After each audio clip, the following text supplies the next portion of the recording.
Everyone. তো এখন বাজে সকাল 11টা আর এখন যাচ্ছি বাড়িতে। আজ হচ্ছে বিয়ে, তো সকাল দিকে এখন হবে নন্দীমুখ। তো গিয়ে পরে দেখি কোথায় কি রেডি হয়েছে। মা বাবারা সবাই চলে গিয়েছে, আমি পরে যাচ্ছি কারণ বাড়িতে অনেক কাজ ছিল। যাই হোক, চলো গিয়ে দেখতে থাকো ভিডিওটা। এই ছিল আমাদের দুজনের বিয়ের দিন সকালের লুক। কেমন লাগছে অবশ্যই জানিও। আর আমরা এখন বেরিয়ে পড়েছি মামার বাড়ির উদ্দেশ্যে, কিন্তু তার আগে আমাদের অনেকগুলো জিনিস নেওয়ার আছে। নেওয়া হলো এই যে ফুলের গাজরাটা নেওয়া হয়েছে, আর আমি একটা এই যে নিলাম। এটার কি নাম কি জানি, সূর্যমুখী বা চন্দ্রমল্লিকা, যাই হোক পরে নিই। এই ফুলটা নেওয়ার পরই আমি আমার মাথায় লাগিয়ে নিয়েছি, মানে চুলে লাগিয়ে নিয়েছি। কেমন লাগছে অবশ্যই জানিও। আর এই ফুলটার নাম কি, হয়তো সূর্যমুখী না হয় চন্দ্রমল্লিকা, কিছু একটা হবে। আর গিয়েই আমি নিজের লুকটা দেখছিলাম বিশেষভাবে। আজকে শাড়িটা খুব সুন্দর লাগছিল দেখতে। তো তোমরাও জানিও, মানে আমার নিজস্ব ভালো লাগছিলো, বা তোমরা জানিও যে কেমন লাগছে। তো তারপরই আমাদের ওই যে অনুষ্ঠানগুলো শুরু হয়ে গেল। মানে বিয়ের সকালে তো অনেক রিচুয়াল থাকে, তো সেগুলোর মধ্যে হচ্ছে একটা নান্দিমুখ। তো নান্দিমুখ বলো বা বৃদ্ধি বলো, যেটাই তোমরা বলবে, তো সেটাই হচ্ছিল।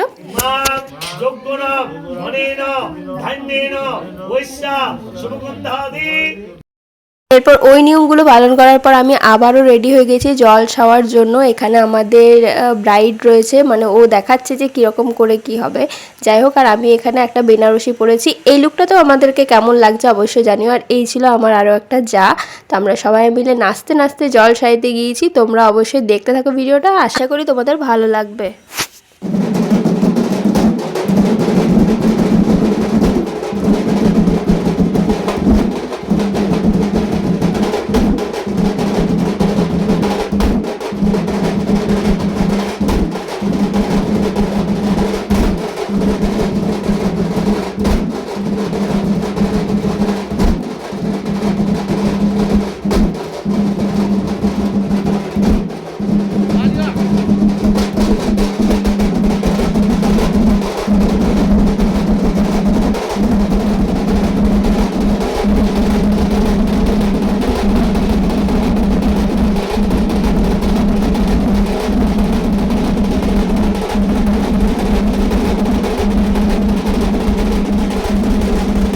নাচানাচি সমস্ত কিছু করার পর আমরা আবার চলে এসেছিলাম বাড়ি। তো আমাদের বাড়ি থেকে মানে বেরিয়ে তো ছিলাম, কিন্তু আমাদের সামনে একটা রেলগেট পড়ে। সেই রেলগেটে আমরা মোটামুটি 8 থেকে 1.5 ঘন্টার মতো দাঁড়িয়েছিলাম। আর এই ছিল আমাদের প্যান্ডেলের যে সাজানোটা ছিল, সেটা তোমাদের সাথে শেয়ার করে নিলাম। অনেকটাই খারাপ অবস্থা হয়ে গেছিলো আমাদের, কারণ আমরা রেডি হয়েছিলাম অনেক তাড়াতাড়ি, কিন্তু আসতে আমাদের প্রচুর লেট হয়ে গিয়েছিলো। আমাদের চেনা জানা কোনো মানুষের মুখই আমরা আর দেখতে পাইনি। তো যাই হোক, এখানে আমাদের ব্রাইডের ফটোশ্যুট চলছে। তারপর আমরা সবাই মিলে গেলাম, এবার আসবে বরযাত্রী। তো আমাদেরকে ফোন করা হয়েছিল যে তারা সামনাসামনিই চলে এসেছে। তো সেজন্য আমরা সবাই রেডি সেডি হয়ে চলে গেছিলাম। এখানে তোমাদের দাদাভাই রয়েছে। তোমাদের দাদাভাইকে কেমন লাগছে অবশ্যই কিন্তু কমেন্টে জানিও। আর আমাদের সবাইকে কেমন লাগছে সেটাও জানিও। আর এই হচ্ছে অন্তরা সমস্ত কিছু নিয়ে দাঁড়িয়ে পড়েছে। এবার আসবে বর, আর বরের জন্য আমরা সবাই অপেক্ষা করছি।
এটা হচ্ছে একটা জামাই বরণের অনুষ্ঠান থাকে, সেটা মানে এখন আশীর্বাদ হচ্ছে। এটা হচ্ছে যে ননদটার বিয়ে হচ্ছে তার বাবা, মানে আমার হচ্ছে মামা শ্বশুর।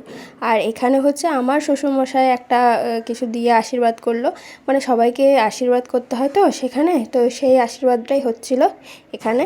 তো তারপর আমাদের বিয়ে বসে। তো এটা সব বাঙালি বাড়িরই রিচুয়াল থাকে যে প্রথমে জামাই আসার পর বা বর আসার পর যে আশীর্বাদটা করতে হয়, সেই আশীর্বাদটা করতেই হবে।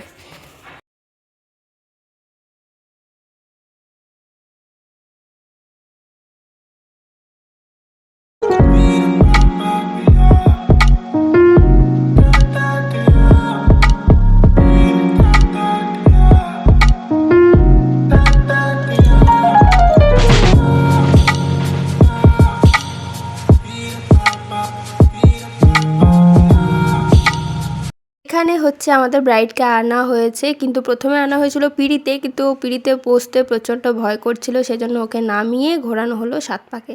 তো এরকম কার কার হয়েছে যে পিঁড়ি থেকে নামাতে হয়েছে, নিয়ে 7 পাকে ঘুরতে হয়েছে, মানে এরকম অসুবিধা হতেই পারে। তো যাই হোক, এখানে সবাই মিলে ঘোরাচ্ছে, দারুণ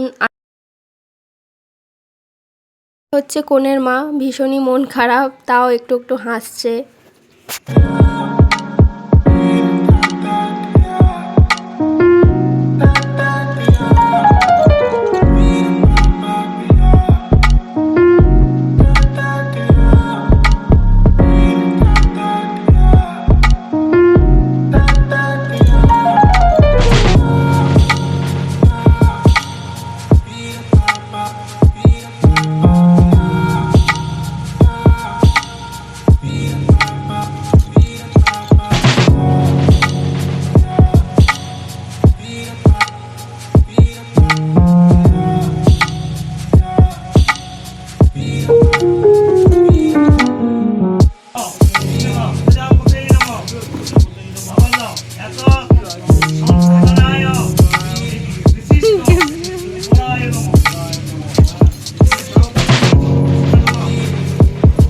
এবার বলি এখানে একটা আসল কথা, যেখানে আমি লগ্ন বস্ত্রটা নিয়ে দাঁড়িয়েছিলাম, আর আমি না বুঝতেই পারিনি যে কখন সিঁদুরদান হয়ে গেছে, আর আমার কোনো ভিডিও করা হয়নি, তাই তোমাদেরকে পুরোটা দেখাতে পারলাম না যে সিঁদুরদানটা কেমন করে হয়েছে।